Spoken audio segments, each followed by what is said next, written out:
بسم الله الرحمن الرحیم. ګرانو پتمنو افغانانو په سلامونو مو هرکلی کوم. کبیر مومند ستاسو په چوپړ کې یم. په دې هیله چې د روغتیا او ارامتیا په جامه سنبال اوسئ، د نن ورځې پروګرام ته مخ راغلاست وایم. همداراز د پاک رب د دربار نه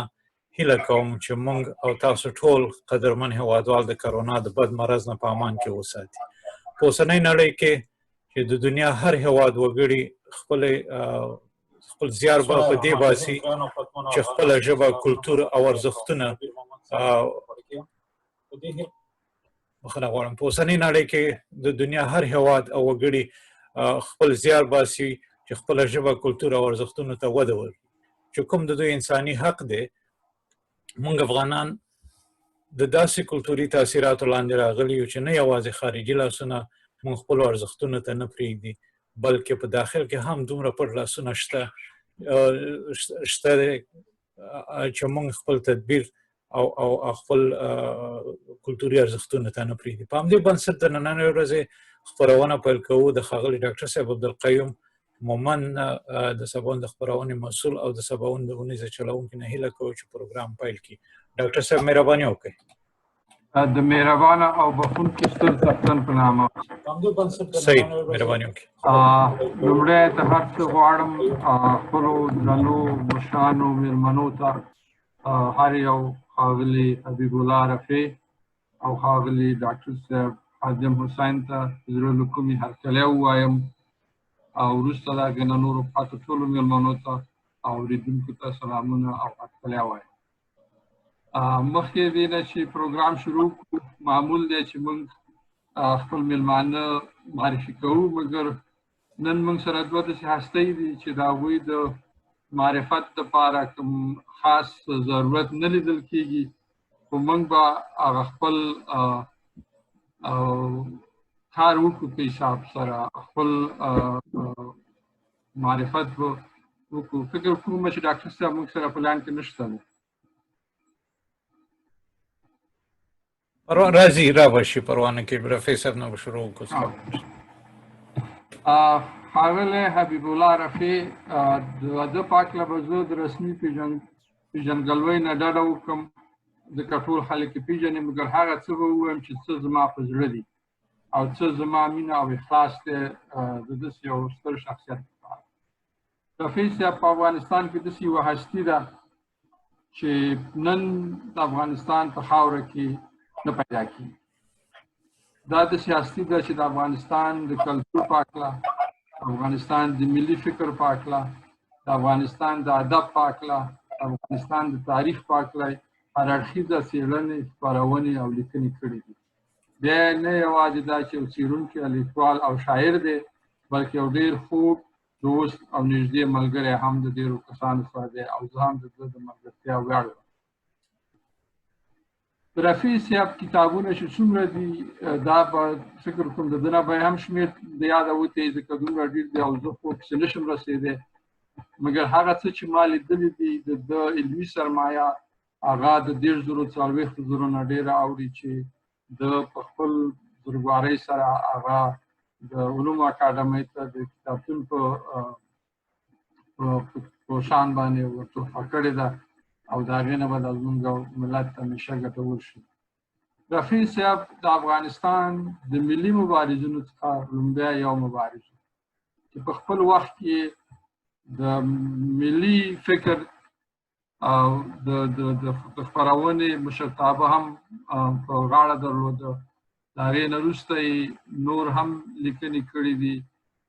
په بېلابېلو برخو کلتوري مسایلو کې، او زه په ډېر خوشحالۍ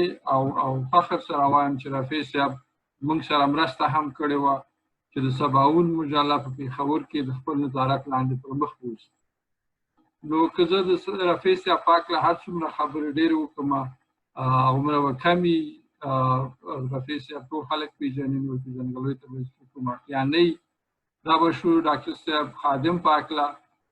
زه پوهېږم ډاکټر صاحب خادم هم ټولو ته پېژندل شوی سړی دی، پېژندل شوې څېره ده د پښتو ژبې، پښتو ادب، د پښتون قوم دپاره د هغه خدمتونه هم بې مثاله دي. ډاکټر صاحب خادم حسین خیبر پښتونخوا کې په اوسني وخت کې د عوامي ملي ګوند د کلتوري چارو سکرټر په توګه دنده مخ بیایي. د دې څخه وړاندې د پاچا خان تعلیمي بنسټ اداري رئیس و ډاکټر صاحب حسین ډاکټر صاحب خادم حسین د اسلام آباد په بهاریا پوهنتون او د قائد اعظم په پوهنتونونو کې د ژبې او محاورې تدریس کړی دی. له دېرشو څخه ډېرې څېړنیزې مقالې لیکلي دي، همداراز 4 کتابونه یې لیکلي دي او په تېرو 15 کلونو کې په 12 نړیوالو کنفرانسونو کې برخه اخیستې ده. د ده خدمتونه هم د پښتنو د سترګو نه پناه نه دي. د افغان ملت او د پښتون قوم به همیشه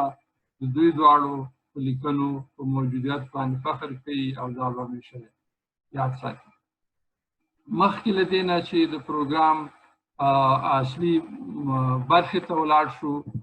دا اړینه ګڼم چې هغه پیښې چې په تېرو 2 هفتو یا 3 اونیو کې یا میاشت پورې په ایران او پاکستان کې د افغانانو په مقابل کې شوي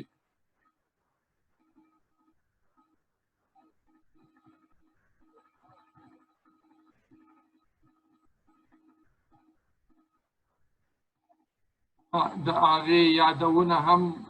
پکار ده چې وشي. د ایران د حکومت لخوا نه تاسو ته معلومه ده چې زمونږ تقریبا 50 کسه افغانان په سیند کې واچول شو، بیا د هغوی زیاتره مړه شو. همداراز په ایران کې زمونږ افغانان په موټرو ډزې وشوې او هغوی وسوځول شول. په پېښور کې زمونږ د افغان رور بې عزته کېږي، د هغه نه جامې ویستل کېږي او بیا د هغه فلمونه لوڅ خپرېږي په ټولنیزو رسنیو کې. دا د ټول افغان ملت لپاره د تشویش وړ خبره ده او موږ د حکومتي چارواکو نه دا هیله لرو او دا ورته توصیه کوو، دا د ملت غوښتنه ده چې د دې خبرو پسې وګرځي، د خپل ولس د خپل ملت د خلکو غم وخوري، د هغوی پوښتنه وکړي. په نوره دنیا کې چې د یو بل ملک یو وګړي ته لږ تاوان هم رسیږي، د هغوی حکومتونه راپاڅي او د هغې خپل وګړي پوښتنه کوي. په امریکا کې امریکایان 50 کاله بعد د خپل مړي هډوکي راوړي دي وطن ته، په هر یې نه پرېږدي. موږ د خپلو ژوندو پوښتنه نه کوو، چې مړه شي په هغوی خو بیا خاورې اړوو، اصلا یې پوښتنه نه کوو. نو دا د ټول ملت باندې هم غږ دی چې د خپل حکومت نه چې دا دوی ورته خپل حکومت وایي، د ده نه دا غوښتنه وکړي چې ته ولې زما پوښتنه نه کوې، ته ولې زما د دردونو پوښتنه نه کوې. همداراز د مخالفو ډلو د خوا نه چې څوک په جنګ کې اخته دي، د هغوی هم دا مسؤلیت دی، ځکه دا ملت د دوی هم دی. دوی هم باید خپل اواز پورته کړي او ووایي چې دا خو زموږ د ملت خلک دي. همداراز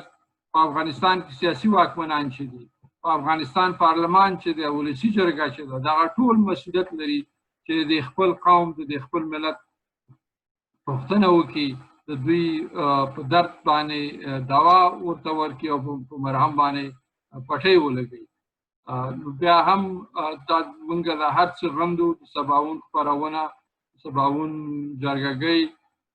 دا د ایران او پاکستان کړنې په سخته سره زغندي. دا د انساني کرامت، د بشر د حقوقو، د اسلام په خلاف کارونه دي چې دوی کوي. حال دا چې دواړه ځان ته اسلامي حکومتونه وایي. دا به شو د پروګرام اصلي برخې ته چې هغه زموږ د کلتوري مسایلو برخه ده. د هرې ټولنې او په ځانګړې توګه زموږ د ټولنې، زموږ د ولس بنسټونه او پایښت زموږ په ملي ارزښتونو ولاړ دي. په هغې کې زموږ د کورني چاپېریال ټولنیز، ولسي، کلتوري، تاریخي او دیني ارزښتونه شامل دي او همدا بنسټونه او جوړښتونه دي او همدا ارزښتونه دي چې زموږ ټولنه پرې ژوندۍ پاتې ده او د 6,000 کلونو را په دې خوا زموږ د ټولنې په جوړښت او پایښت کې بنسټیزې دندې ترسره کړې دي. د 1994 زېږدیز کال د جنوري په 15مه په جنوبي کالیفورنیا کې په یو مجلس کې ناست وم او دا خبره مې وکړه او اوس بیا هم وایم چې یو انسان او یو ټولنې پېژندنه د هغه یا د هغې د هویت پر اساس کېږي. کله چې یو انسان یا یوه ټولنه هویت ونه لري هغه ارزښت هم نه لري. هویت انسان او ټولنې ته ژوند او بقا وربخي، مګر کله چې یو انسان او یوه ټولنه خپل هویت له لاسه ورکړي نو کېدای شي چې په فزیکي لحاظ به ژوندی پاتې وي، مګر په معنوي او واقعي لحاظ له منځه ځي. د افغان لویه خاوره او افغانان له هرې خوا څخه د کلتوري یرغل په نوم کې راګیر دي او د افغان پیژندنه، ټولنیز جوړښت، کلتور، تاریخ او ارزښتونه یې د ستر ګواښ سره مخ کړي دي. کوښښ روان دی چې د افغان او پښتون اصلي ارزښتونه او کلتوري بنسټونه په یو نوم او بل نوم له منځه ولاړ شي او پر ځای یې بهرني ارزښتونه او کلتوري ځانګړتیاوې حاکمې کړای شي. د دې یرغل او هویت د له منځه وړلو کار تر دې حد پورې رسولی چې د افغان له نوم څخه هم انکار کېږي او افغان دښمنه خلک ځان ته افغان هم نه وایي. بېلګې دا دي او په دې باید خبرې وکړو. زمونږ د جرګو او مرکو ځای ورک شوی دی. زمونږ جرګې او مرکې مخ په ورکېدو دي. زمونږ حجرې زمونږ د جرګو، مرکو او خبرو اترو د ځای څخه د ډوډۍ خوراک او د ساعتېریو په ځایونو بدل شوی دی.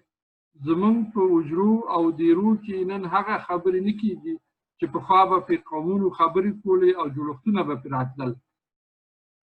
هغه قومي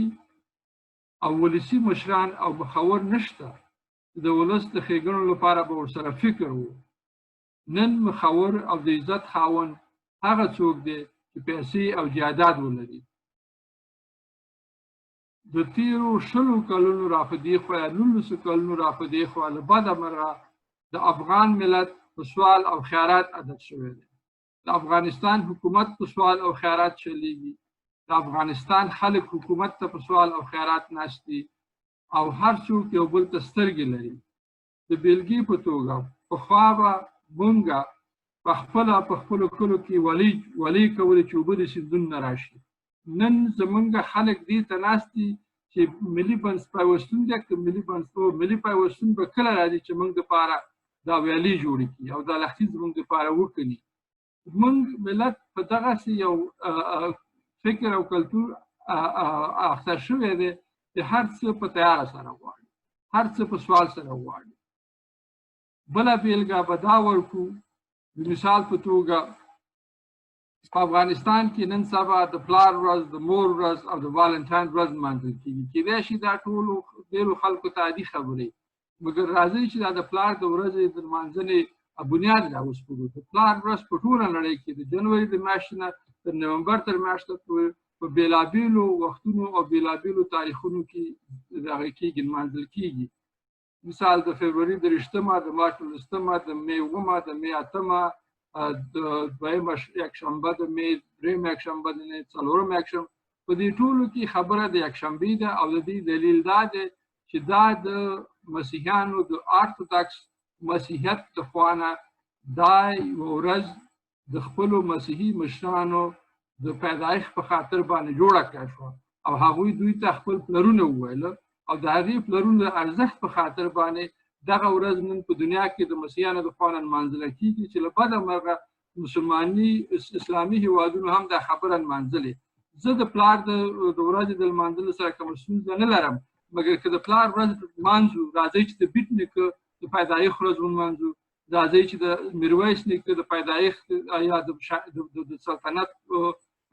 وخت ولمانځو، راځئ چې د ستر احمدشاه بابا د تاجپوشۍ ورځ ولمانځو. هغه به موږ ته د پلار د ورځې اهمیت او ارزښت ولري. زمونږ دپاره د پلار د ورځې د ارزښت لمانځل په افغانستان کې د مسیحیت لمانځل دی. آیا دا زموږ کلتور دی؟ همداراز که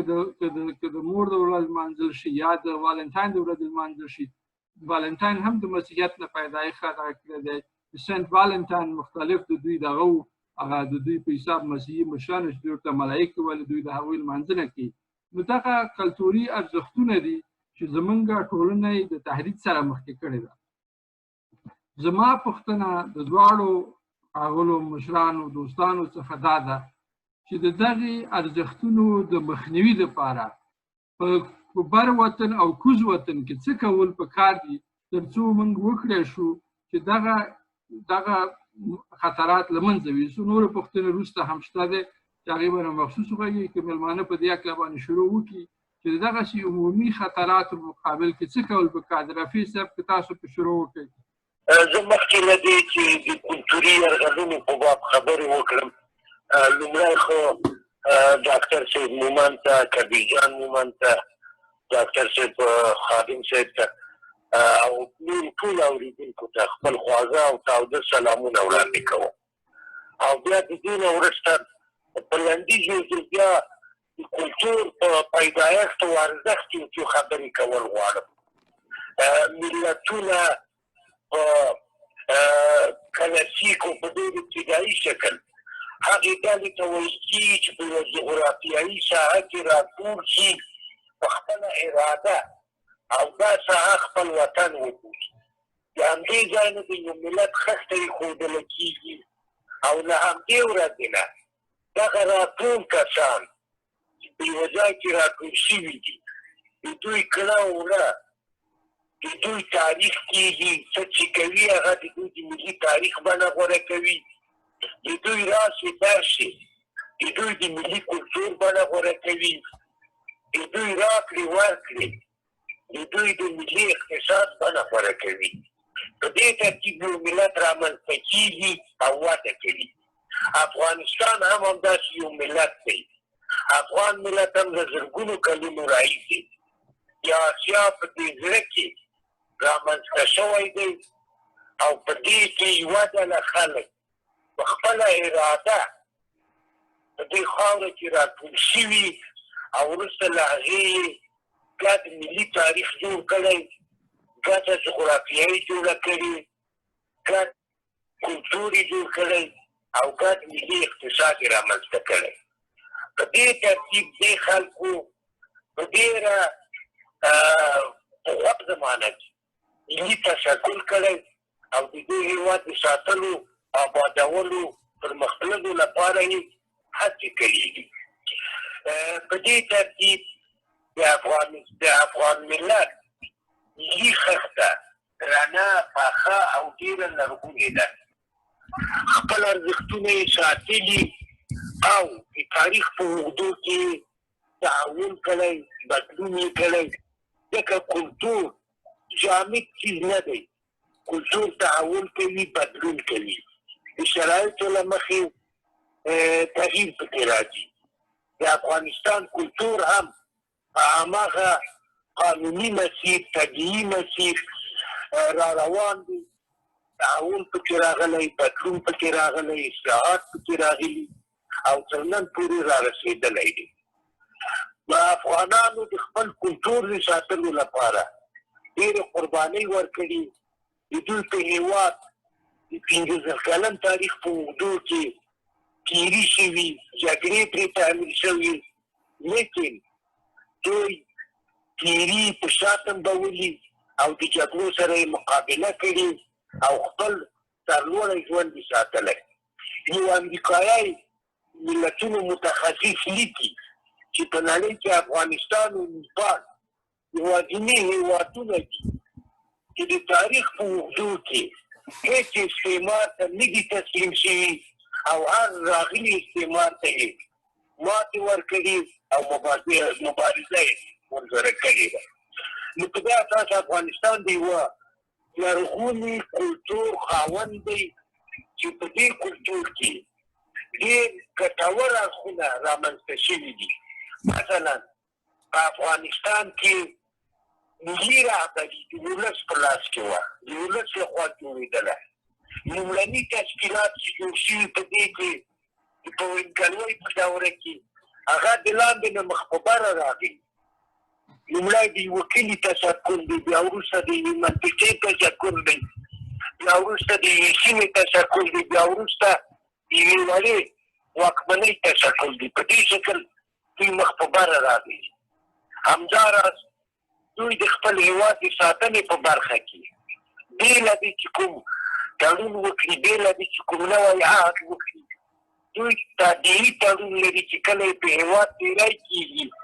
دوی راولاړېږي او د تیري سره مقابله کوي. په 15 کلن تاریخ کې تقریبا 2.5 کاله د دوی په جګړو کې تېر شوي. په دې 2.5 کلنو جګړو کې نیمې د اقتدار جګړې دي او نیمې نورې یې د پردو سره جګړې دي. دوی په چا تېری نه دی کړی، په دوی تېري شوي دي. هخامنشیان د فارس نه راغلي تېری یې پرې کړی، اسکندریان د یونان نه راغلي تېری یې کړی، د هند نه تېري پرې شوي او په دې ترتیب د چنګیزیانو، انګریزانو، روسانو، امریکایانو پرلپسې تېري شوي او دې خلکو ځواب ورکړی. په اوس وخت کې چې سیاسي تېریو پر ځای د نظامي تېریو تر څنګ د کلتوري یرغلو د کلتوري تېري هڅې هم ډېرې ګړندۍ شوي. د افغانستان د 40 کلنې جګړې په اوږدو کې ایران هم هڅه کوي چې خپل کلتوري یرغل دلته وکړي. دلته یې کسان اخیستي، یو شمېر تلویزیونونه یې جوړ کړي، تمویلوي او دا تلویزیونونه او دا کسان د ایران لپاره کار کوي، د ایران د کلتوري یرغل لپاره کار کوي. دا درسته ده چې زموږ ایران فارسي ژبه یا ادبي ژبه سره شریکه ده، لیکن ایران په خپلو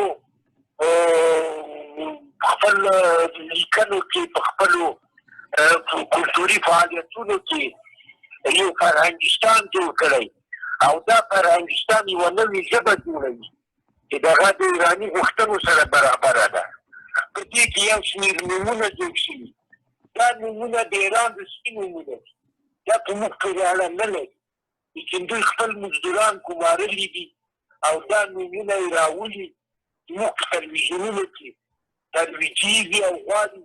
چې د ایران مصنوعي ژبه د افغانستان د فارسي اداري ژبې په ځای وکاروي او دا ملت له خپلې کلتوري او تاریخي ژبې نه بېل کړي. همداراز امریکایي یرغل، هغه روسي یرغل د دې نه وړاندې روسي یرغل دلته ډېرې ورانۍ وکړې، راغی زموږ د کلتور بنیادونه یې ولړزول، زموږ د ماشومانو کتابونه یې په روسي سیسټم واړول، د افغاني سیسټم نه یې واړول او په دې ترتیب یې غوښتل چې د افغانستان هغه ملي کلتور، ځایي کلتور له منځه یوسي، روسي کلتور راولي او بالاخره په یوه وخت کې دې ته ورسېږي چې د افغانستان ژبې لکه د تاجکستان او د نورو آسیایي هېوادونو په شان په روسي خط واړوي یا په سیریلیک خط واړوي او زموږ نه دغه لیکدود واخلي چې دا د اسلام سره تړلی لیکدود دی. په دې ترتیب روسانو هم خپله هڅه وکړه، تخریبات یې وکړل، زموږ په کلتور کې ډېرې رخنې وکړي، زموږ ټولنه کې ډېرې رخنې وکړي، ډېرې دښمنۍ یې پیدا کړې، قومونه یې سره واچول، لیکن بیا هم بریالي نه شول ځکه د افغان ملت ملي وحدت یو تاریخي وحدت دی او د دې ملي وحدت په رڼا کې دوی د وروڼو غوندې ژوند سره وکړ. دوی غوښتل قومونه سره وجنګوي لیکن بریالي نه شول، مختوري شول، روسان هم مات شول، مزدوران یې مات شول. په اوس وخت کې د امریکې کلتوري یرغل په همداسې یو سیستم راغلی دی، غواړي چې د افغانانو هغه ټولنه، هغه کلتوري ارزښتونه، تاریخي ارزښتونه دا ټول د منځه یوسي او په خپل رنګ کې یې رنګ کړي. د دې دپاره افغانانو ته، لرو برو پښتنو ته لازمه ده چې د خپل ملي کلتور د ساتلو لپاره مفاهمه ولري، داسه درسه ولري، یو د بل تر څنګ ودرېږي. ځکه که دا کلتوري یرغل روان پښتنو یا افغانانو خپل ملي کلتور به د ایران د جوړ شوي او تحمیلي کلتور لاندې راشي د پنجاب تر کلتور لاندې به راشي، د امریکې تر کلتوري غوښتنو لاندې به راشي او په دې ترتیب به بیا موږ د ملي کلتور په نامه څه ونه لرو. دا درسته ده چې کلتور تحول کوي، بدلون کوي، تغییرات پکې راځي، لیکن هغه په طبیعي ډول وي، هغه به په تحمیلي ډول نه وي، اما یرغل په ډول به نه وي. یرغلونه کلتورونه له منځه وړي او د کلتورونو ترمنځ دوستانه ژوند کلتورونه بدای کوي، یو د بل اغېز مني او یو بل سره راکړې ورکړې لري. په دې ترتیب کلتوري یرغل، کلتوري تهاجم او کلتوري وروري او کلتوري همکاري دا دواړه سره بیل دي او موږ باید دا سره بیل کړو، پرې نه چې د پردي کلتور په یرغل لاندې زموږ ملي کلتور محو شي. رفیع صاحب د دې دپاره عملي ګامونه څه پکار دي؟ حکومت باید څه وکړي او دا خلک باید څه وکړي؟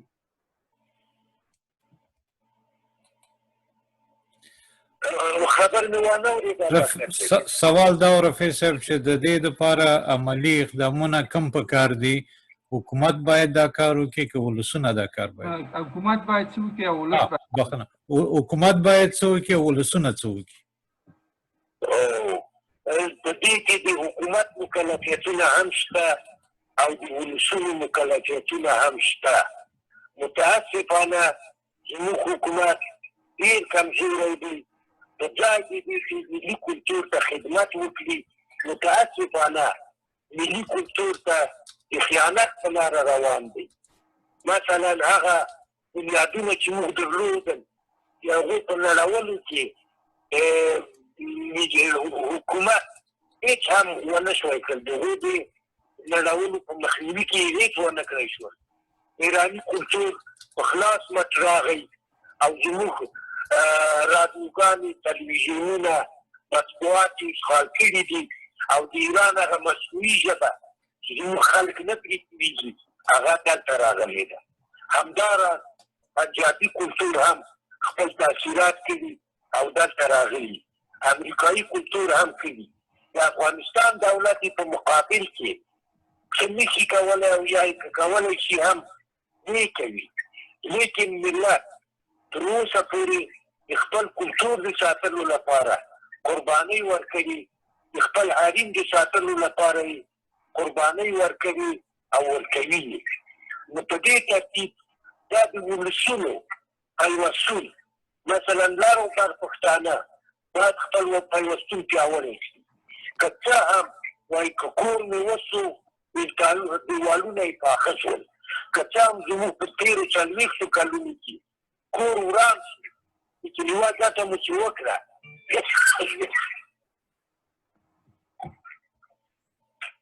بخښنه غواړم، یوه ګټه مو چې وکړه هغه دا وه چې په دې 40 کلونو کې لر او بر پښتانه سره نږدې شول، د تفاهم شریکه ژبه یې پیدا کړه، کلتوري سمون یې راغلي. د دې لپاره هغه ارتباطات چې موجود وو هغه اوس غوښتل کېږي چې د پنجاب نه خوا قطع شي، اغزن دیوالونه تېرېږي او نورې هڅې کېږي. که په دغې باندې باید زموږ ولسونه په اغزنو سیمونو رابند نه شي او زموږ دولت باید دغه اغزن سیمونه چې تېر شوي دي دې ته پته خوله کېنني او بالاخره دا سیمونه، دا اغزن سیمونه د منځه لرې کړي او د دې ورونو تر منځ دا دیوالونه له منځه یوسي. او په عین حال کې اوس د کلتور د ودې لپاره وسایل ډېر شوي دي، انټرنېټ دی، تلویزیون دی، رادیو ده. په دې برخه کې ډېر زیات کومک کېدلی شي چې یو د بل سره یې وکړو او پرې نه وځو چې زموږ کلتور د نورو د تجاوز او تیري میدان موجود دي. زه یقین لرم چې که ولسونه لاس یو کړي او دولت مکلف کړي، مجبور یې کړي چې د دې کلتور ته توجه وکړي، زموږ ملي کلتور به په خپل ملي ارزښت پاتې کېږي او دا ولس زرګونه کاله خپل کلتور خلق کړی جوړ کړی دی او تر دې ځایه را رسولی د خپل کلتور په غېږه کې به ژوند کوي او د خپل کلتور په غېږه کې به د خپلو ملي غوښتنو سره سم پرمخ مننه محترم ډاکټر صاحب خادم حسین په پښتونخوا کې په تیرو کلونو کې د کوم وخت نه چې پاکستان جوړ شوی پښتانه د پنجاب د کلتور د تاثیراتو لاندې دي ژبه د پنجاب د تاثیر لاندې ده د پښتو ژبه حتی تر څه وخته مخکې پورې په پښتونخوا کې چا ډېرو کسانو لوستلی او لیکلی شوه فقط هغه محدود کسان چې په ژبه او ادب او معارف کې وو او یا هغه کسان چې د پښتنو د سیاسي ګوندونو سره یې تړاو درلودو هغوی په پښتو ژبه باندې پوهېدل اما اوس هم غټه برخه د دې خاورې پښتو ژبه نشي لوستلی او خبرې خو پرې کولی شي مګر د لوست او لیک ژبه یې نه ده همداراز په کوزه پښتونخوا کې په پنجابي کلتور په پښتنو باندې تاثیر کړی دی د هغوی په کورني ژوند باندې تاثیر کړی دی د هغوی په ولسي ژوند تاثیر کړی دی همداراز په سیاسي ژوند تاثیر کړی دی د پاکستان حکومت خو په دې هکله باندې هېڅ هم نه کوي چې دا د هغوی موخه نه ده او نه د هغې لپاره دوی دا کار کوي مګر ستاسو په اند باندې د دغې تاثیراتو مخنیوی پښتانه مشران پښتانه ګوندونه پښتانه لیکوال او پښتانه مخور خلک په کوزه پښتونخوا کې څنګه نیوی شو د دې لپاره کوم عملي ګامونه پکار دي د استاد حبیب الله رفیع د ډاکټر قیوم استاد ډاکټر قدیر سباون آنلاین د ټولو ډیره مننه کوم ډیر خاد او آباد اوسئ چې دا پروګرام راغون ک لدی مخکې چې زستا استاد کوزي پښتونخوا صورتحال مخې ته کیدم یو څو خبرې بهرحال مونږ باید چې په دې سر خلاص وي لومبه خبر خدا ده چې کلتور د یو ملت د یو خاص جغرافیه کې د تاریخي شعور یا د تاریخي سفر یا د تاریخي تدریج سره تړلې د اقتصاد او د ګټې وټې د اوزار د ایجادولو نوم دی که مونږ دې ته وګورو نو بیا مونږ ډېر په اسانه داسې ویلی شو چې ولس سره څنګه اړیکې لري ولس څنګه سره پیداواري عمل په مخ کې بوځي ولس سره څنګه خپل تخلیق په مخ کې بوځي پنځونې څنګه کوي پنځګري څنګه په مخ کې ځي د سوچ او د تخلیق او د ادبیاتو د سره سره د ولس خپلو کې سره د اړیکو په بنیاد رواجونه او د ښادۍ او د غم او د خوشحالۍ د شریکولو بنسټونه څه دي اوزار څه دي ماحول څه دی چاپیریال څه دی د سره سره موږ وایو چې څنګه په تاریخي توګه باندې د ارتقا سره سم په تاریخي توګه څنګه سفر کړی دی څنګه تدریج کړی دی څنګه وده کړې ده څنګه پرمختګ کړی دی دغه موږ وایو چې دا به د یو ملت کلتور وي او هغه ملت په هغې ولاړ وي دا دغه ملت د ټولنیزه تجربه ده د ژوند د ټولنیز تخلیق تجربه ده د ټولنیز ژوند تجربه ده نو ګویا کې د هویت د دې ټولو که موږ په اسانه ویلی شو نو د ټولو به موږ یو اصطلاح کې بیانولی شو هغه د هویت نو ګویا کې دا ټول ملت په دغه هویت ولاړ دی هغې سره د هغه ګټوټ هم تړلی ده اقتصاد هم تړلی دی ژوند هم تړلی دی ټولنیزې اړیکې هم تړلی دي تخلیق هم تړلی دی وده هم تړلی ده او دا ټول د دې دپاره دي چې ژوند ځان ته څنګه اسان کړي ژوند ځان ته څنګه خوشحاله کړي ژوند ځان ته څنګه ښکلی کړي په دې حساب کې مونږ وایو چې د عمومي د افغان ملت په عمومي توګه او د کوزي پښتونخوا په خصوصي توګه چې کوم تاړاکونو یا ګواښونو سره مخ دي هغه کلتوري ارزښتونه یا هغه پوره کلتور یا د کلتور پوره نقشه څنګه چې مخ د دغه تاړاکونو سره ګواښونو سره وایي کې خو یو هغه دی چې کوم هر څوک د افغان ملت د جغرافیه د شتمنۍ په حساب د غرب غاړې ته د ایران او د شرق غاړې ته هند ترمنځ ده او دا لوی تهذیبونه پاتې شوي دي او دغه تهذیبونو نه اخیستل کیدی شي د هغې نه زده کړه کیدی شي دغه زده کړې په حساب موږ ویلی شو چې باید چې دا شتمني وي خو له بده مرغه په تاریخ کې داسې شوې ده چې دا د دې ګواښونو سره مخ دی نو دا څنګه چې تاسو وې د ژبې په حساب خبره وکړه وایي چې دا ژبه د کلتور چې کوم ارزو کې چې کوم بنسټونه لري او کلتور کوم نقشې او کوم اړخونه لري دا ژبه د هغې د ملا تیر دی دا ژبه د هغې یو قسمه پانګه ده د ټول عمل پانګه ته ورته ویلی شي چې یو کلتور چې په کومو ژبو ولاړ یا کومې ژبې ویلې کېږي نو دا د هغې د ټولې پوهنې یا د ټولې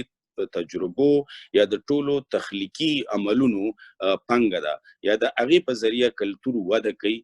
طبیعي طور یا فطري طور نو د دغه دوو ګواښونو د وجې نه ډېر ځل داسې شوي دي چې دا په طبیعي طور په مخ کې وده نه ده کړې دا د دې د تاثیر لاندې راغلي دي او په مصنوعي توګه مات شوي دي یو خو دا ډېر لوی ګواښ دی دویم ګواښ چې ماته کوم ښکاري هغه دا دی چې د توندروي چې کوم د تیر شوي 4 لسیزونه په خصوصي توګه د هغې نه مخکې هم تړاکونو سره مخ خو د تیر شوي 4 لسیزونه په خصوصي توګه کوم توندروي سره مخ دی کوم ته چې مونږ په یو شکل کې اربایزیشن ویلی شو هغه اربایزیشن یا توندروي د پښتنو یا د افغان ملت دغه کلتوري بنسټونه ډېر لوی ګواښ سره مخ کړي دي او دغه ګواښ داسې کله ناکله محسوسېږي لکه چې د وجود خطر سره مخ کړي دي وایي چې د هغې وجود په خطر کې کله ناکله داسې کړي دي چې پوځي بیا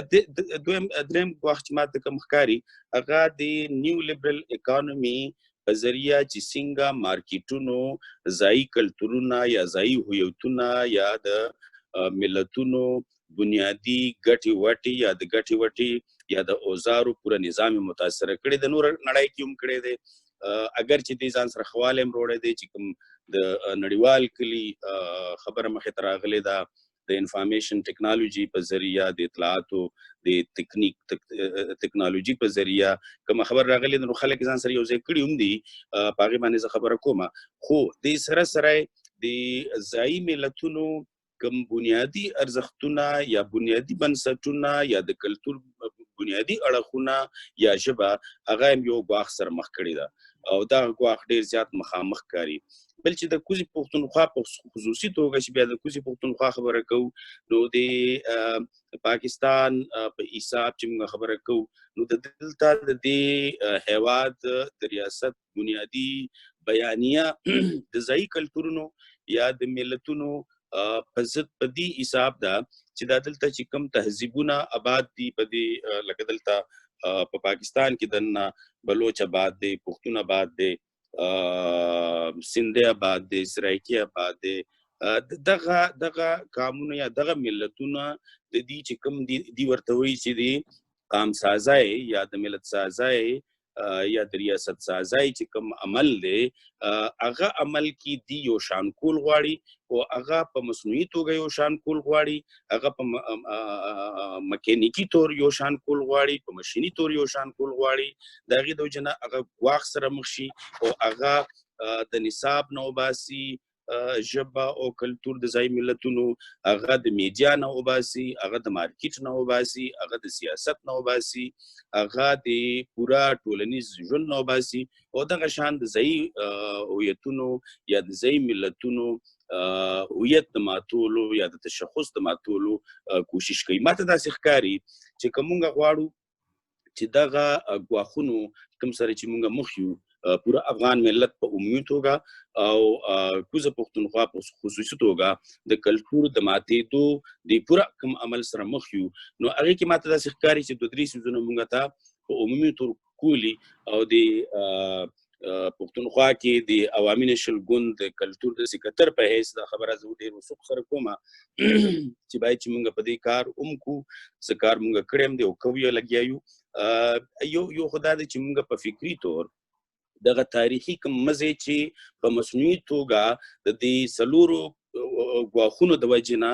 ځای په ځای شلېدلی دی دا سره په فکري طور وتړلی شو یعنې په دې باندې تحقیقونه وکړی شو په دې باندې علمي کار وکړی شو په دې باندې فکري کار وکړی شو او بیا دغه فکري کار او علمي کار دا ډیجیټایز هم کړی شو دا د موجوده دور ټکنالوژي ته هم راوستی شو دا یو ډېره زیات مهمه خبره ده دویمه چې کوم ماته ډېره زیاته مهمه خبره ښکاري هغه دا ده چې مونږ څنګه ځای په ځای بېلابېلو برخو کې ویشلي شوي پښتانه افغانان چې کوم ځای آباد دي د هغې ترمنځ اړیکې څنګه مضبوطې کړی شو هغه د بنسټونو په ذریعه څنګه مضبوطې کړی شو هغه د فکر په ذریعه څنګه مضبوط کړی شو هغه د پنځګرۍ په ذریعه د تخلیقونو په ذریعه څنګه سره دغه اړیکې وتړلی شو څنګه سره دغه تړون راوستی شو او د دغه تړون په ذریعه څنګه مونږ یو اجتماعي یا یو ټولنیز یا یو داسې قسمه غبرګون ورکړی شو د خپلو ارزښتونو د دفاع لپاره او د هغې د طبیعي ودې لپاره داسې یو خبر یاد ساتل پکار دي دا بار بار تکراروم زه ډېر بخښنې سره چې کلتور کې به وده راځي کلتور به بدلیږي کلتورونه کلتوري ارزښتونه بنسټونه بدلیږي هغې سره ارزښتونه بدلیږي پیداواري عمل بدلیږي ټولنیزې اړیکې بدلیږي خو دا په طبیعي طور کیږي چې کله دا په مصنوعي طور د جبر په ذریعه وشي نو هغې کې ماتېدل راځي هغې کې شلون راځي نو دغه شلون دا د کلتور د مخ د منځ نه د وړو سبب ګرځي او چې کله کلتور د منځ نه ځي نو هویت د منځ نه ځي چې کله هویت د منځ نه ځي نو ملت د منځ نه ځي د ملت تاریخ د منځ نه ځي د ملت اقتصاد د منځ نه ځي د ملت سیاسي واک د منځ نه ځي د ملت په خپل وسیلو واک د منځ نه ځي نو عرض مې دا دی چې کله مونږ دغه اړیکې سره خپلو کې مضبوطولی شو یا مضبوطې کړی شو یا یې وتړلی شو د بېلابېل منطقو کې میشته د افغانانو ترمنځ نو دا به مونږ ته یو ډېر لوی زور راکړي درېیم ماته داسې ښکاري چې که مونږ سیاسي فعالیتونه اختیار کړی شو په سیاسي توګه کوم ته چې د موجوده دور د سیاسي عمل په حساب ویلی شي او د هغې په ذریعه چې کوم زمونږ چلنونه د موجوده دور د کلتوري ودې سره سمون نخوري یا ټولنیزو بدلون سره سمون نخوري نو دغه سیاسي فعالیتونو په ذریعه د ولسونو سره په مرسته یا ولسونو سره په تړون مونږ په هغې غور مو کړی شو په هغې فکر مو کړی شو او هغه یو سیاسي عمل کې بدل کو د دې لپاره سیاسي بنسټونه باید ولرو څلورمه خبره چې کوم ماته ډېره زیاته ضروري او اړین ښکاري دغه د تحول چې کوم مصنوعي توګه باندې د ماتېدلو عمل غاړې ته ځي تحول ما څنګه چې بار بار تکراروم چې تحول به کېږي دا به وده کوي دا به پراختیا اختیاروي دا به رنګارنګي مو اختیاروي خو چې په کله مصنوعي توګه باندې د جبر په ذریعه یا د تاړاک په ذریعه کېږي نو هغه ماتول کوي هغه د ملت هویت ماتوي نو عرض مې دا دی چې که مونږ د دغه تاړاکونو د ماتون ته یو قسم غبرګون ورکو باید مونږ د خپل مضبوط اقتصاد ولرو مضبوط اقتصادي بنسټونه دی ولرو مضبوط پیداواري عمل دی ولرو مضبوط تولیدي عمل دی ولرو که مونږ خپل تولیدات ولرو مونږ یو اقتصادي نظام خپل ولرو نو مونږ نورې نړۍ سره نورو کلتورونو سره مونږ ګاونډي کلتورونو سره ګاونډي هویتونو سره ګاونډي هیوادونو سره ګاونډي شناختونو سره په ډېره ښه طریقه د یووالي په حساب یا د برابرۍ په حساب سره تړون راوستی شو او ورکړه راکړه کولی شو او ګټې ترلاسه کولی شو دغه زما په دې حساب خبره وکړه بیا تاسو تپوس کوئ ډېره زیاته مننه تاسو د ټولو خبرو د منځ نه سړی یو بل پوښتنه رامنځته کړي هغه به دا وي چې تاسو خبره په زیاده چې د اقتصادي اړیکې کلتوري اړیکې دغه ټولې باید ټینګې کړی شي تر څو د مخنیوی وشي مګر موږ په بر وطن او په کوز وطن په دواړو کې داسې حکومتونو سره مخ یو چې په دې هکله کوم عملي ګامونه نه اخلي اقتصادي بنیادونه جوړول کلتوري بنیادونه جوړول په دې کې په نن وختونو کې پخوا چې تیر شوي او تاریخي تحول دی مګر په نن وختونو کې د دې حکومتونو غټ لاسونه دي هم یې په د منځه وړلو کې او هم یې په ساتلو کې زموږ حکومتونه دې ته د یو حکومت هم دې ته پام نه کوي دلته خپله ملت ما مخکې د رفیع صاحب نه دا پوښتنه وکړه او تاسو ته هم دا پوښتنه کوم چې خپله ملت په دې هکله باید څه وکړي ملت باید کومو شیانو ته لاس ور واچوي تر څو پورې چې د دغې یرغلونو مخه ونیول شي حکومت خو هسې هم نه کوي حکومت ته خو هم لاس اخیستی دی ما دا چې کومه درېیمه خبره دا مې سم په دې حساب وکړي چې مونږ سیاسي فعالیت ولرو دا غي نه مطلب زما دا دی چې مونږه سیاسي اراده ولرو او د سیاسي ارادي په ذریعہ ولسونه راغون کړی شو او د ولسونو د راغونډولو په ذریعہ مونږه د بیلابېلو منطقو کې آباد او مشته پښتنو سره تړونونه راولو سره یو بل سره وتړلی شو او د دې سره مونږه مثلا مونږه په عوامي نېشنل ګوند په حساب کې زه خبرو کوم یو څو بیلګې مخې ته راځي چې مونږ دا وایي چې مونږ ځای په ځای د بیلابېلو ولسوالو کې د کوزي پښتونخوا بیلابېلو ولسوالو کې کلتوري یا هنري میلې وکړو په هر ولسوالۍ کې کم از کم یو میله وکړی شو او دا د ګوند په حساب او ظاهره خبره چې ګوند د ولس نه جوړ وي یو جمهوریت طرز عمل سره منتخب شوی وي نو دې سره به نه صرف دا چې دغه هنرونه منځته راشي هغه هنرونه به مارکیټ سره وتړلی شي د بیلابېلو ولسوالو ترمنځ به یو تړون منځته راشي یو دا خبره مونږه مخې ته بوتلل واړو بوتلیم دا دویم دا خبره مخې ته بوتله چې مونږه څنګه وکړی شو چې په کوزه پښتونخوا کې د تعلیم یا د زده کړې د په خصوصي توګه د اولنو زده کړو تر 12م ټولګي پورې څنګه وکړی شو چې پښتو د تعلیم ژبه وګرځولې شو د تدریس ژبه وګرځولې شو د هغې دپاره مو یو سیاسي حواله باندې د پښتونخوا په اسمبلی کې یو قانون پاس کړی دی او د هغه قانون ګټه دا ده چې هغه اوس په ټولو ښوونځو کې او په لیسو کې د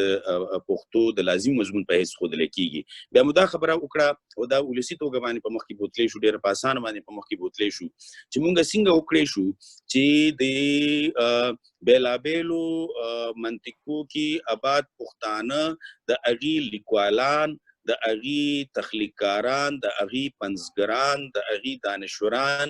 څنګه داسې یو تار کې وپیلی شو څنګه منظم کړی شو نو د ملګري لیکوالانو باندې مو کار شروع کړی دی او امید لرو چې عوامي نېشنل ګوند به زر تر زره د ملګري لیکوالانو یو جلا تنظیم منځته راوړي دغه شان مونږ داسې کولی شو چې ځای په ځای څومره هنرمندان آباد دي کاغه میوزیک سره تعلق ساتي کاغه تیاتر سره تعلق ساتي کاغه آرټ سره تعلق ساتي مونږ څنګه وکړی شو چې هغه په یو تار کې وپیلی شو هغه منظم کړی شو هغې ته یو تنظیمي بنسټ ورکړی شو نو دغه باندې مو کار شروع کړی دی زه هیله کوم چې زر تر زره به د دغه ملګري هنرمندانو منځته راشي او دا به یو د اړیکو یو خبره په منځته بوځي زما خیال دی چې مونږ د تعلیم په مد کې د تدریس په غاړه د زده کړو په حساب د لیکوالانو د راغونډولو په حساب د هنرمندانو راغونډولو په حساب او بیا دا چې کوم فکري کار دی د دې فکري کار چې څنګه مونږ د تاریخ د مزه ځای په ځای چې کوم قطع کړی شوی دی یا هغې کې شلون راغلی دی هغه سره وتړلی شو او بیا هغه ډیجیټایز کړی شو چې د موجوده دور ټکنالوژۍ کې ځای شي نو دا مونږ په ولسي توګه کولی شو دا خو د دې ولسي توګه باندې کول دپاره دا مهمه ده چې مونږ د سیاسي فعالیت ولرو سیاسي تنظیم دی ولرو او هغه سیاسي تنظیم د جمهوریت طرز فکر ولري مننه رفیع صاحب مونږ مخکې پوښتنه وکړه چې ستاسو نه هم او د ډاکټر صاحب هم دا پوښتنه وکړه چې د حکومتونو په سطحه باندې خو د دې ډېره تمه نشو کولی چې د دې کلتوري یرغل مخه دې ونیسي اما خپله د ملت د خلک د ولس په دې کړه باندې کوم عملي ګامونه ورته کولی شي تر څو پورې چې موږ د دې یرغل مخه ونیوی شو خپل ښوونځي جوړوي خپل ښوونځي چې موږ جوړوو دا باید په پښتو ژبه جوړ کړو پوهنتونونه چې جوړوو په پښتو ژبه درسي کتابونه باید ورته تیار کړو یا نور سلامې ډېرې هوارې شوي ډېر مشکلات باندې تجربه کولی شو د کلتور په وړاندې خنډونه ډېر تدبیر سرکوب کړو مخه یې ونیسو او خپل کلتور ته وده ورکړو همدا اوس هم فیسبوک د لارو بارو پښتنو ترمنځ شریک دی هره ورځ یوه خبره په یوه ثانیه کې دلته ذکر کېږي هلته ځواب ورکول کېږي په دې اساس زموږ د مفاهمې او د کلتور د خدمت لاره څوک نشي نیولی په دې لاره کې باید پښتانه د خپل کلتور لپاره چې بیدار شي د دې تخنیکي امکاناتو نه استفاده وکړي،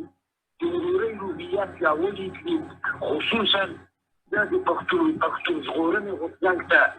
ډېر امیدوار یم چې هغوی په یوه ملي حساب د دې نه وړاندې کار شوی دی چې هغه سیاسي غرضونو باندې ولاړ وو، ملي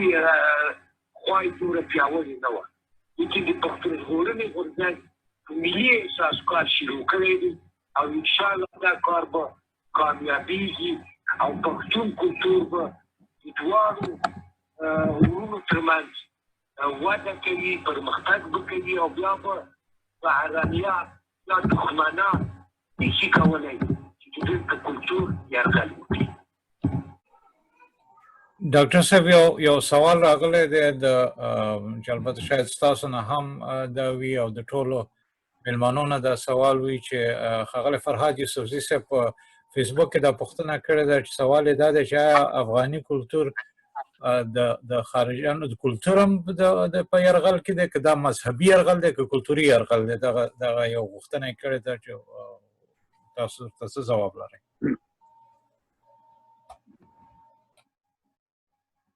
رفیع صاحب پوښتنه واورېده. د کلتوري یرغلونو اړخونه هم بدل دي، هدفونه یې بدل دي.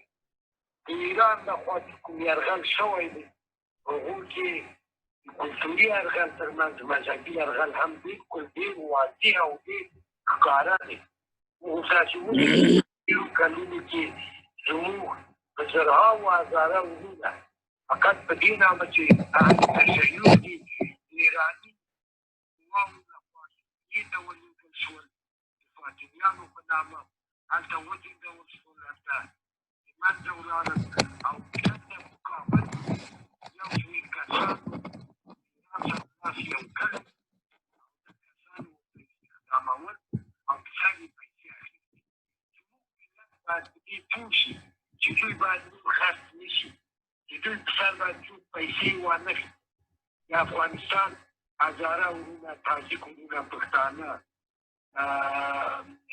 ازبکان، دا دوی ټولو په 15 کلن تاریخ کې خپل ملي وحدت ساتلی، خپل هېواد یې ساتلی، خپلې ملي ګټې یې ساتلې، د هر یرغلګر سره جنګېدلي. اوس هم باید همغه احساس وپالي، وساتي، د چا په غوړو وعدو ونه غولېږي او چا ته اجازه ورنه کړي چې د دوی د مذهبي احساساتو نه د خپلو ګټو لپاره استفاده وکړي. مننه. ډاکټر صاحب تاسو په دې هکله څه وایئ؟ خو کې په دې لږه خبره وکړه. عرض مې دا دی چې څنګه چې ما وایي چې دا کوم ګواښونه دي، تړاکونه دي، نو په هغې کې تر ټولو ماته چې کوم مهم تړاکونه ښکاري هغه یو خو هغه دی چې هغه د نیو لیبرل مارکیټ اگر چې د هغې ګټې هم شته، د ټولنیزې رسنۍ د هغې یو ګټه ده، د خپلو کې سره تړون د هغې یو ګټه ده، د نړیوال کلي د هغې یو ګټه ده. خو دې سره سره چې څنګه هغې یو قسمه انفرادیت راوستو او څنګه د هغه انفرادیت په ذریعه دغه پوره ګټې یا د پوره ټولنیز ژوند د ځایي کلتورونو یا هویتونو مات کو یا ماتولو کوشش کوي، نو هغه بهرحال تاړاک هم دی. چې کوم ماته دویم مهم تاړاک ښکاري چې ما مخکې عرض وکړه هغه د توندروي، او هغه توندروي مذهبي توجیه په بنیاد په مخکې راوستل کېږي، او هغه سره یوازې دا نه ده چې د مذهبي توجیهاتو کې سختدریزي راولي، بلکې هغه داسې هم ده چې هغې سره کلتور د منځ نه یوسي یا د کلتور کړه وړه د منځ نه یوسي. یا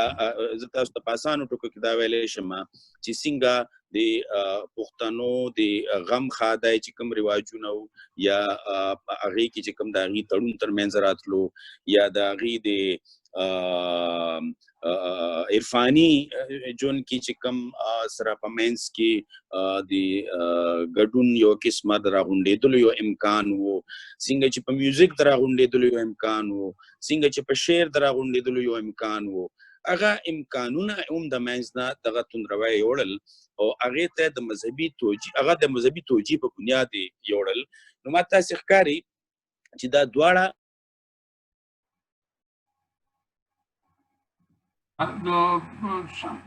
شرافت صاحب کومه پوښتنه لري هغه ته اجازه ورکړئ چې خپل پوښتنه مطرح کړي.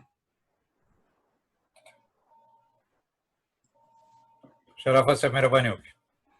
ډاکټر صاحب سلامونه تاسو ته او ټولو مېلمنو ته. هیله ده چې ټول به روغ او جوړ وي. ډاکټر صاحب هر څوک چې غواړي جواب ورکړي. ډاکټر صاحب تا او استاد رفیع الله تاسې جواب ورکړئ د دې پوښتنې. لکه څنګه چې تاسو ته پته ده د روسانو د یرغل په مهال د مزنګ ته څیرمه غټه ودانۍ وه چې هلته د روسانو علمي او کلتوري مرکز و. دغلته به یې ورځپاڼې چاپولې، کتابونه به یې چاپول او د دغې لارې به یې خلک وروسته لېږل. خپل کومه جګړه چې یې کوله د جګړې تر څنګ یې خپل فرهنګي او کلتوري فعالیتونه د دغې ودانۍ نه کول. اوس آیا تاسو فکر نه کوئ چې دغې ته ورته فرهنګي او کلتوري فعالیتونه د نړۍ د بېلابېلو هېوادونو څخه د رسنیو په څېر د کابل په وزیر اکبر خان شارنو کې د تلویزیون د راډیو په څېر دغه فعالیتونه ډېر په ښکاره او په سپین سترګۍ روان دي؟ د افغانستان د اطلاعات او کلتور وزارت د دغې نه مخه ونیوله او نه کوم تلویزیون یا راډیو سټیشن بند کړه. تاسو د دې ارزونه څنګه کوئ؟ په هغه وخت کې رسنۍ کمې وي، یوازې د روسانو فرهنګي او کلتوري مرکز و، ولې اوس په کابل کې په سلهاوو رسنۍ دي په ښکاره د پردی کلتور او فرهنګ خپروي او د هغو دپاره کار کوي؟ ډېره مننه. فکر کوم دې ته مخکې رفیع صاحب ځواب هم ووایه چې ایران تلویزیونونه خلاص کړي دي، نورو بهرنیانو تلویزیونونه خلاص کړي دي. په دې کې شک نشته. پخوا لکه تاسو چې وویل روسانو یو کلتوري مرکز لاره، مګر نن امریکا خپل کلتوري مرکز لري، انګریزان خپل لري، جرمنان خپل لري، ایرانیان خپل لري، نور هیوادونه خپل لري. دا د دې په خاطر ده چې مخکې رفیع صاحب یاد مو کړ چې دلته حکومت د هغې مخه نه نیسي یا یې نشي نیوی. دا د حکومت کمزورتیا ده. حکومت په دې اړه باندې مسؤلیت لري چې دغه د دغو شیانو مخه ونیسي. که دا کلتوري یرغل دوام ومومي، زمونږ خپله هغه هویت چې دی هغه به په کلاره کلاره د منځه ولاړ شي. زه به تاسو یو خبره وکړم. پخوانۍ کیسه راپه یاده شوه. ما ښه یادېږي 1980 کال زه پېښور ته لاړم او د شوبې بازار کې هلته یو ځای کې ناست وم، یو نفر ما سره خبرې وکړې. نو ویې ویل چې دا ستاسو پښتو ژبه چې ده ډېره د فارسي او د عربي د تحصیل لاندې راغلې او زموږ د پښتو ژبه چې ده نو ډېره ښه ده. نو ده چې دا خبرې وکړې ما ورته وخندل. ما داسې چل وکړ ته د خپلې پښتو نه دا اردو او انګریزي وباسه بیا به زه ووایم چې دا ستا پښتو صحیح ده که زما. نو ټولو سره وخندل، ملګری مو ټوکې سره کولې. خبره دا ده چې نن همغه خبره په افغانستان کې رواج ده. نن همغه خبره په افغانستان کې ده. افغانستان کې چې سبزي خرڅوي هم تاسو په انګریزي ټکي استعمالوي. تېره ورځ تلویزیون ته ناست وم، یوې ښځې افغانستان خلکو ته ښځو ته یې جامې تشریح کولې، د ولسونو او د کلتور. دا ورسره نیمه په انګریزي لګیا وه، نیمه ورسره په پښتو لګیا وه یا فارسي لګیا وه. نو خبره دا ده چې دغه شیان دي چې په کلاره کلاره ستا هویت د منځه ځي. دلته زما په اند باندې حکومت مسؤلیت لري، ملت هم مسؤلیت لري، اما دلته د حکومت مسؤلیت ډېر وي. رفیع صاحب په دې کړه باندې اضافه کول څه غواړئ؟ حکومت مسؤول دی د ساتلو، هغه قانونا مسؤول دی. د افغانستان کلتور ساتي، منافع ساتي، ارضي تمامیت ساتي، حیثیت ساتي. لیکن متاسفانه زموږ حکومت چې د پردو مزدوران ننوتلي دي، د وزیرانو کیسه ده، د لویانو کیسه ده، د کارګرانو کیسه ده، هغوی د نورو سره تړلي دي، د نورو په اشاره کار کوي. نو په دې اساس زموږ حکومت یو مصلحتي، کمزوری، بې ارادې او بېکاره حکومت دی. هغه هېڅ هم نشي کولی. هغه په جوړښتونو، سازشونو باندې ولاړ حکومت دی. د حکومت مسؤلیت ډېر واضح دی چې نور چې حکومت دا نشي کولی. ملت باید ویده پاتې نشي. ملت باید ویښ شي، لاس سره ورکړي. خصوصا پښتانه باید په دې حالت کې چې په فشارونو لاندې دي باید خپل ملي حقوق، ملي مسایل، کلتوري مسایل د ټول پر مخ بوځي. ما مخکې اشاره ورته وکړه چې په پخوا وختونو کې شخصي ښوونځي نه وو، شخصي تلویزیونونه نه وو، شخصي رادیوګانې نه وې. اوس د ټول پیدا شوي، دا د ملت په لاس کې. ملت باید د دې نه د ملي یووالي او کلتور د پرمختګ لپاره استفاده وکړي. مننه پروفیسور.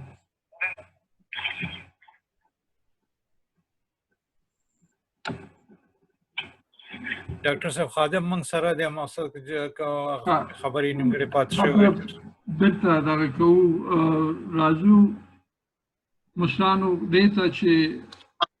دا ټول فریاد هم وکړ، دا ټول مشکلات هم سره وویله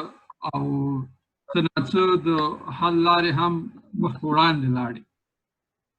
مګر خبره په دې کې ده چې زموږ د کلتوري ارزښتونو د پایلو دپاره یو څه سلسله مسایل ضروري دي چې هغه موږ په خپله د خپلې خوا نه لکه تاسو هم چې وویل کولی شو، او هغه دغې خبرو ته په دغې مشکلاتو باندې خبرې کول دي. له بده مرغه نن چې په افغانستان یا په کوزه پښتونخوا کې موږ کله د کلتور خبره راخلو او غواړو چې د پښتنو د ژبې او د هویت په هکله باندې خبرې کوو، موږ د انتقادونو سره مخ کیږو چې دا ولې موږ په یوه ژبه خبرې کوو یا په یوه ژبه د دې خبرې کول غواړو. کله چې موږ د افغان خبره کوو، زموږ په خبرو کې د ټولو ژبو افغانان داخل دي. زموږ اشاره ځان له یو د پښتون بدبختۍ ته نه ده، ځکه دا کلتور په پښتون او په غیر پښتون په ټولو باندې یو شان تاثیر لري. که چېرې موږ دلته په پښتو ژبه خبرې کوو او په پښتو ژبه باندې تحلیل مخې ته وځو او پښتانه په دې کې ډېر زیانمن دي نورو کسانو د خوا نه، نو فکر کوم چې دا به کومه بې ځایه خبرې نه وي چې موږ کړي او یا موږ د هغې په هکله باندې داسې یو کار کول غواړو ځان له زموږ توجه د پښتون ته. البته په دې کې شک نشته پښتون ته موږ خاصه توجه ځکه لرو ځکه پښتون د ستر ګواښ سره مخ دی، پښتون د ستر ناورین سره مخ دی. نو په دې هکله باندې فکر کوم دا وضاحت پکار دی چې کله د افغان د کلتور خبره کوو، کله چې د خپل ملت خبره کوو، کله د خپل ولس خبره کوو، موږ ټول خلک غواړو او پښتون د دې ملت یوه برخه ده، د دې ټولنې یوه برخه ده، د دې ملت یوه غټه هسته ده. باید په دې هکله باندې خبرې وشي. دا دې ستونزې سره کله چې د سباوون مجله موږ چلول هم رفیع صاحب تاسو ته دا خبره معلومه وه، دا انتقاد به په موږ باندې کېده او اوس چې دا پروګرام هم کوو دغې ستونزې سره موږ بیا مخ یو او دا خبرې به موږ ته کېږي او شوي دي. نو زه دا خبره غواړم په زغرده سره په ښکاره سره ووایم چې هر څوک حق لري د خپلې ژبې دپاره کار وکړي، د خپلو خلکو دپاره کار وکړي او موږ هم د دنیا د خلکو په څیر باندې حق لرو چې خپله ژبه پر مخ بوځو، خپل کلتور پر مخ بوځو. کله چې موږ په افغانستان کې د کلتوري یرغل خبره کوو، موږ دا نه وایو چې پرمختګ مخه نیسو، موږ دا نه وایو چې موږ د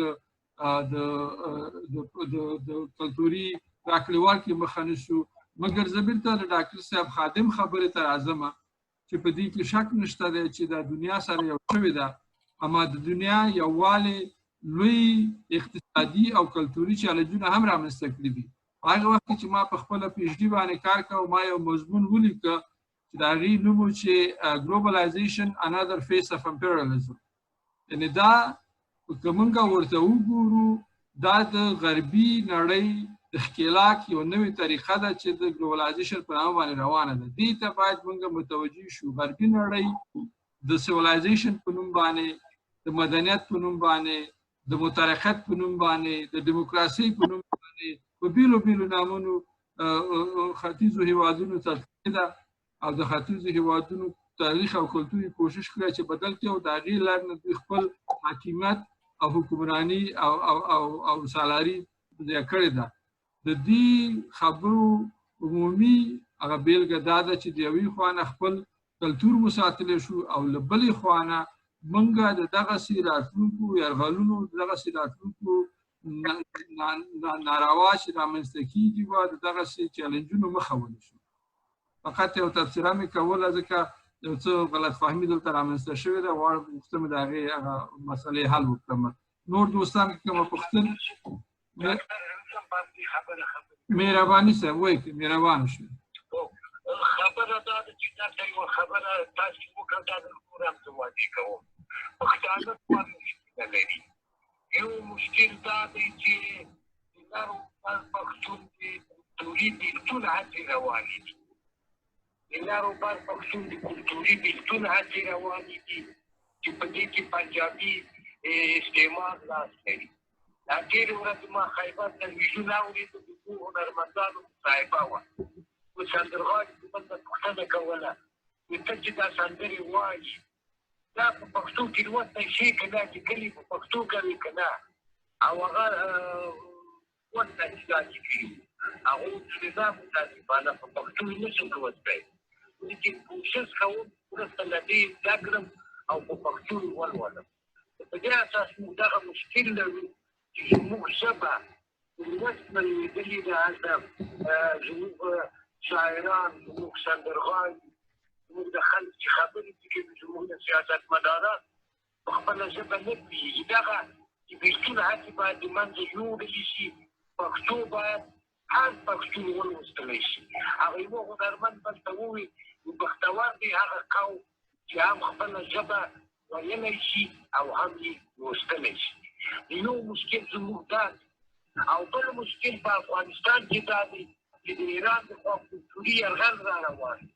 هغه غواړي چې زموږ نه دري ژبه واخلي هغه رسالت چې دا ژبه لري دري ژبه د افغانستان ژبه ده لومړی دلته پیدا شوي بیا وروسته فارس ته تللي او هلته دوی فارسي ژبه جوړه کړې نو په دې اساس موږ د دوو مشکلو سره مخامخ یو د ایران کلتوري یرغل سره او د پنجاب بېلتون د بېلولو له یرغل سره مواجه یو چې دواړو ته باید متوجه واوسو او موږ باید په دواړو اړخونو کې کوشش وکړو چې او موږ د نورو یرغل شا وکړو. مننه رفیع صاحب. مومن صاحب یو خبره کول غواړم که تاسو اجازه مهربانه شئ. جی مننه کوم ډېرې بخښنې سره ما چې څنګه عرض وکړه چې یو خو ستاسو دا خبره ډېره زیاته مهمه ده چې څنګه ځایي هویتونه او ځایي کلتورونه او د ملتونو تاریخي ارزښتونه او کلتوري ارزښتونه چې هغې سره د هغې ګټه وټه او د هغې اوزار جوړولو د هغې تخلیقیت او پنځګري ټول شامل دي د هغې د سپکولو دپاره چې کوم لارې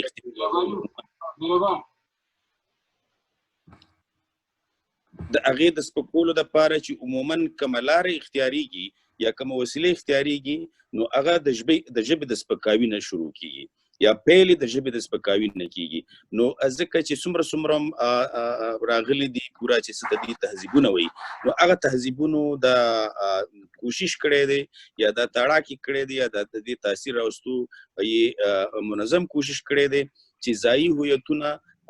ملتونه د هغې ژبې څنګه سپکې کړي نو د دې نیو لیبرل اکانومي د راتګ سره یا چې کوم ته موږ ګلوبلایزیشن وایو یا دوی ورته ګلوبلایزیشن وایي د هغې راتګ سره یو کار دا دی چې ځایي ژبې د هغې د سپکاوي په یو شکل کې یا د ژوند د بېلابېلو میدانونو نه د ویستو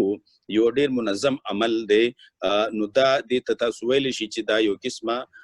ښکېلاک دی یو بل قسمه ښکېلاک دی اگر چې دې ښکېلاک کې بظاهر ګټې هم ښکاري خو دې سره دا مهمه خبره ده څنګه چې ما عرض وکړه د دې ښکېلاک تغبرګون یا د دې مخنیوی دا ولسونه د سیاسي ګوندونو د فعالیت په حساب کولی شي اگر چې غورځنګونه لنډې ګټې ځان سره راوستی شي یا لنډو ګټو ته لاره خلاصولی شي خو د اوږدمهال ګټو دپاره مهمه ده چې ولسونه ملتونه او ځایي هویتونه دا خپل سیاسي فعالیت په حساب خپل جمهوري سیاسي ګوندونه ولري ما مخکې د عوامي نشل ګوند مثال ورکړ چې دغه ګټې چې په نصاب کې یا په زده کړو کې پښتو ژبه د لازمي مضمون په حیث وګرځي دا به شاید چې امکان نه لره که مونږ سره عوامي نشل ګوند وجود نه لرلی دا ډېره زیاته مهمه ده چې دا دې په افغانستان کې وي دا د کوزي پښتونخوا کې وي دا د پورا افغان وطن کې وي نو افغانستان کې چې کوم ماته ښکاری چې ځای بنسټونه یا جلا بنسټونه وجود لري خو یو سیاسي فعالیت وجود لري د هغه سیاسي فعالیت ډیر زیات مهم رول دی په دې ټوله مسله کې دویمه خبره چې کوم زه عرض کول غواړم هغه دا ده چې باید مونږه دا ونکو چې په کم ګواښ سره افغانستان په سیاسي توګه مخ دی ایخ پنیغه مونږه د هغه دولتي بنسټ یا هغه تر اوسه پورې چې د افغانستان د دولت کم ادارتي شکل منځته راغلی دی هغه ادارتي شکل دومره ایخ پنیغه په هغې ګزارو کو یا ایخ پنیغه هغه مسؤلیت اختیار یعنی ایخ پنیغه مسؤلیت ته ونیسو چې کم د افغانستان کې د سیاسي سولې یا د سیاسي فعالیت امکان راولاړیږي یا د قام سازۍ د ملت سازۍ امکان راولاړیږي یا د اقتصاد د انکشاف امکان راولاړیږي هغې ته زیان ونه رسو نو دا دوه درې خبرې زما په نظر کې مهمې دي او دا په نظر کې نیول ضروري دي مننه صاحب ډاکټر صاحب سوال راغلی دی د ښاغلي رحیم بارکزي څخه چې هغوی سوال کړی دی زه به سوال تاسو ته ووایم یو هغو سوال اولې رفیع صاحب ته سلامونه وړاندې کړي دي هرکلی ورته وایي او بیا سوال دا کوي چې یو سړی ښه پښتو خبرې کوي ولې پښتونولي او پښتو اساسات او دستور باندې ولاړ نه وي امکان لري چې پښتو ته مؤثر واقع شي که نه لکه کمونستان ترکي او نور د هغو پښتو خبرې کولې او پښتونولۍ اساسات یې نه درلود د دو سوال دا دی چې دغه د پښتونولي هغه اساسات مهم دي که پښتونولي مهمه ده دغه سوال دی رفیع صاحب پوښتنه مو واورېده دغه رحیم بارکزي سوال کړی دی چې اول خو سلامونه ورته وایي بیا وایي چې یو څوک په پښتو خبرې کوي مثال پخوا ډېرو خلکو کمونستان هم خبرې کول او نورو خلکو هم خبرې کولې بهرنیان هم خبرې کوي آیا پښتو خبرې کول په دې هویت کې مطرح ده که پښتونواله مطرح ده لنی کمکه پښتو یوازینۍ ژبه ده یا یوازینۍ کلیه ده چې هغه هم ژبه ده او هم قانون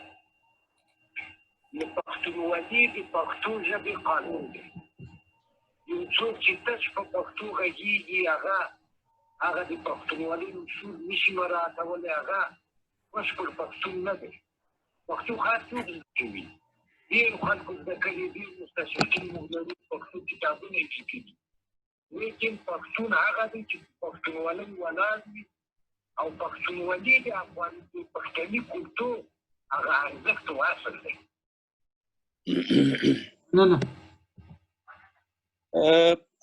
منصف یو خبره دلته کول غواړم که تاسو اجازه راکوئ مهرباني وکړئ ما عرض دا کولو چې دغه د رفیع صاحب خبرې سره په اتفاق او په هغې باندې لږ اضافه چې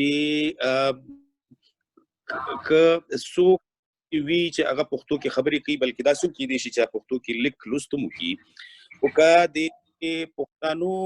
د پښتون ملت یا د افغان ملت عمومي ملي او کلتوري ګټو ته زیان رسوي او داسې شوي هم دي تاریخ کې ځای په ځای شوي دي په مختلفو شکلونو کې شوي دي تاسو خو یو ګوند ته اشاره وکړه یا یو قسمه فکر ته مې اشاره وکړه داسې ډېر شی فکرونه دي څه خلک چې هغوی پښتو کې به خطونه هم لیکل او دا به دوام کوله چې مونږ زیات د پښتو نمایندګۍ حق لرو ځکه چې موږ پښتو کې خط لیکو خو د پښتنو یا د افغان هویت سره تړلي څومره علامات او څومره نښې چې وي هغه یې نړولو کوشش کولو یا د نړولو کوشش کوي نو د پښتونولي یا پښتونیت یا افغانیت دا به په دې پیمانه شمارو چې هغه عمومي ټولنیز اجتماعي ملي ګټو ته څومره ګټه رسوي او څومره زیان رسوي د هغې اقتصاد ته څومره ګټه رسوي څومره زیان رسوي د هغې واک ته څومره ګټه رسوي څومره زیان رسوي د هغې وسیلو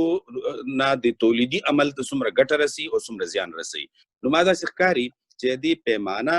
یا د دې انډول چې مونږ ګورو نو هغه په دې حساب ګورو چې هغه ملي ګټو ته څومره تاوان رسوي یا څومره ګټه رسوي. فکر کوم موږ په پروګرام باندې د پای ته ورسو. فقط په اخره کې یو څو خبرې د راټولولو په شکل باندې وکړم. کوم چې ما وویل د انسان پیژندنه د هویت په اساس هویت نه خپل نه هغه د منځ ځي په کلا سره په تدریج توګه ما وړاندیز دا دی چې افغانان پښتانه په رښتیا سره غواړي چې هم افغان پاتې شي او هم پښتون پاتې شي. نو د پښتونوالي د اصولو راستنېدو د افغانیت د اصولو راستنېدو ته اړتیا ده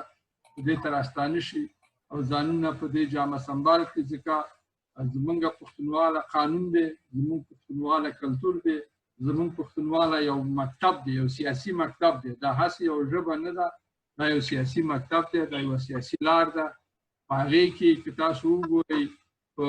وعده کول، وفا کول، انسان سره ښېګڼه کول،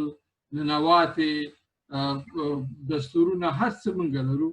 چې په همدې کې زمونږ ټول هغه خصلتونه یوځای کېږي. رښتیا او صداقت سره چلن کول دا ټول هغه خصوصیات دي چې موږ د ظلم، ناروا او تیري نه ساتي چې د نورو په مقابل کې وکړو او موږ ته دا قوت رابخي چې د